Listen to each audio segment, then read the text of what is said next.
Commerce should be studied by somebody who wants to take their business to the next level. जिनको कुछ भी नहीं मिलता है वो कॉमर्स ले लेते हैं. Only people who are already very good, naturally good at numbers, and they can understand information out of the data, numeric data that is given to them. Commerce is only made for them. Is it really mandatory for a person to pursue BCom first and then only can go and apply for MCom?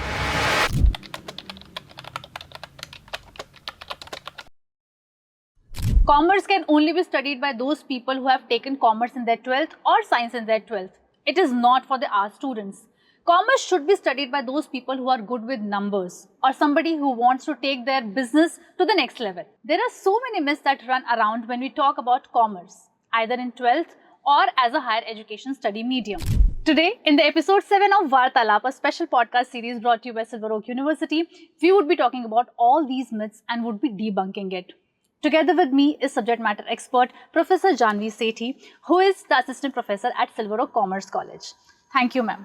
Hello, ma'am. How are you doing? I'm doing well. How are you doing? I'm absolutely fine, thank you. Let's start with the very basic things. Do you think that our students are not eligible to enter into commerce? It is not so that if you have studied 11th and 12th in commerce, then and only then you'll be able to get admission in BCom. If you have studied 11th, 12th in science, arts or whichever stream, then also you are eligible for getting admission in BCom, given you have cleared your 12th standard and given you have cleared the university admission test. If I talk about, 2 or 3 decades ago, a lot of parents or students would look down on commerce because they would think that, science and, education in science is the only thing that can, show you that you are a meritorious student. But how has that spectrum and that mentality has changed over the past few years? Ma'am, I would like to start with one very basic myth कि जिनको कुछ भी नहीं मिलता है वो commerce ले लेते हैं. ऐसा हुआ करता था शायद 20 या 30 साल पहले. But the current scenario is कि commerce requires many critical thinking aspects, many problem solving abilities, and जो current curriculum है वो जो इतना ज़्यादा industry से integrated है कि this myth does not exist anymore. I would say that. क्योंकि अब क्या होता है, कॉमर्स के बच्चों को बहुत ही ज़्यादा प्रॉब्लम सॉल्विंग एनालिसिस आना चाहिए, जैसे कि डेटा का दुनिया है आज, डेटा एनालिटिकल स्किल्स भी आनी चाहिए, उसके साथ साथ अकाउंटिंग और टैक्सेशन के कोर प्रिंसिपल्स जो कि बहुत ही ज़्यादा डिफिकल्ट रहते हैं वो भी आने चाहिए. Commerce is a challenging field as well, so you need to have some abilities and some capacities for commerce as well now. How do you think it is going to be a challenge for somebody who has taken science and somebody who has taken arts? Initially, yes. 3 golden rules of accounting. Those things, debit the receiver, credit the giver. Some of the commerce students may realize this, may recognize these rules. But later on, जब ये सारे principles आप clear कर लेते हैं, then it becomes very easy because commerce is very much practical. So what do you have to say about, the different study curriculum that has changed for commerce all this while? Data analysis was a word which was not even heard by commerce students. But currently commerce students advance in, they are very advanced in Excel, they are very advanced in Power BI and other tools. Forensic accounting is the accounting of the new era. Cloud accounting. It is completely based on cloud as a software or as a service. Right, so ये सारे जो subjects हैं जो integrate हो चुके हैं commerce के साथ, so it is integrating AI also. Very soon in the future, I would say AI would also be integrated with the data analytical tools and the data processing that we do in commerce. How Silver Oak Commerce College is keeping pace with the changes in the advancement of the different methods of teaching for the commerce students specifically? Alright, so since our inception, we have followed OBE, outcome-based education. Our curriculum is designed in such a way that upon graduating, 3 to 5 years of graduating, students get those skills and competencies that is required, and that is a requirement of the market, that is the need of the industry, right? So we integrate those needs, we integrate those outcomes with our curriculum, and our curriculum is designed in such a way that all these needs are aligning with the courses that we teach, and the courses are also regularly revised and updated every year. The curriculum is also updated every year so that we bridge the gaps between industry and the academia. So, are these the faculty members who make sure the changes are there and the revisions are happening regularly, or we have some other consultant who come from different industries and they try to, bring in new modifications in the curriculum? There are first of all departmental committees, then there is BOS, Board of Studies, then there is Academic Council, right? So all these committees follow a hierarchy. Departmental committee has a subject matter expert and industrial expert as well, who provides insights of the industrial trends, the current trends that are going in the market, right? Experts, right? So they determine what are the core knowledge domains that must be included in a particular subject, right, in a particular course. So curriculum is revised every year, and after every batch a particular analysis is done, and after that analysis there are actions taken of how we can devise the curriculum better, and what are other aspects that we can consider to enhance the learning experience of the students. Okay, nice. There's something more to it, right? So I wanted to understand, is there a collaboration between different industries and Silver Oak Commerce College, where the students also are groomed in a very different way apart from the academics? Yes, we are in the process of collaborating with various financial institutions, various businesses, so that our students get proper opportunities. We are also practicing compulsory internship, mandatory internship in the last year of the BCom. Right. So, with the help of these, and as well as we have a training and placement cell, which tries to organize expert lectures, pre-placement talks from various renowned companies such as TCS. Right. So, all these things are continuously contributing towards the specific point. One of the misconception is that, only people who are already very good, naturally good at numbers, and, they can understand information out of the data, numeric data that is given to them, commerce is only made for them. But do you think that is a myth, or that is actually a reality? Initially, yes, a student would not be able to derive conclusions from the data, but upon learning various subjects, upon completing various courses and developing certain skills, yes, every commerce professional would be able to derive conclusions. That is one of the main requirement of a commerce professional.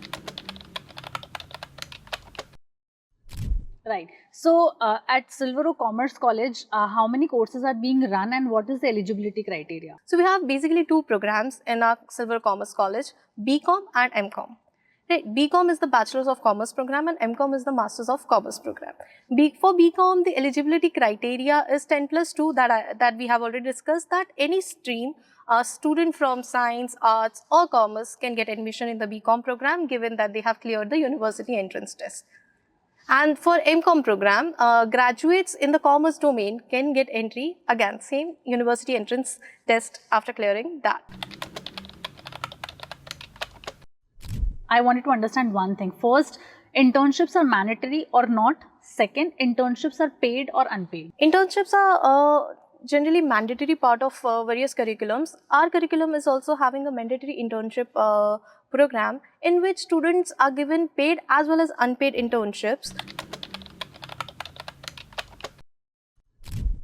Right. And what kind of domains this industry come from?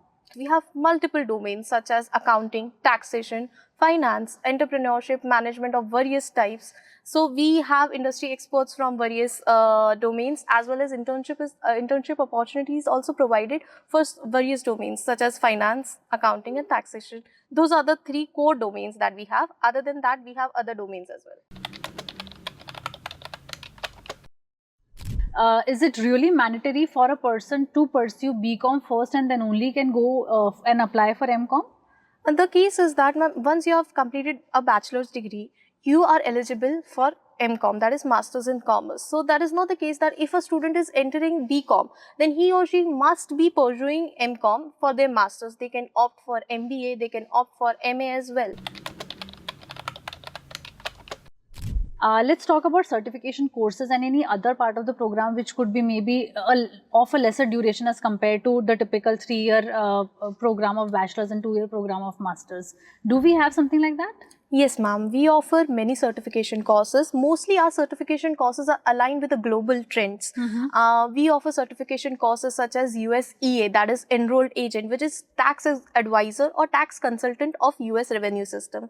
We offer a course known as CFP, Certified Financial Planner. We have various MOUs with industry relevant courses such as investment banking and other domains as well. I wanted to understand how are we different, at Silver Oak Commerce College different from rest of the commerce college that exists? So the first and very important difference is the curriculum. We have completely industry-oriented curriculum. We do not generally try to keep gaps between the industry and the curriculum we teach. We are very much research-oriented, and on top of it, we follow co-curricular as well as extensive extracurricular activities.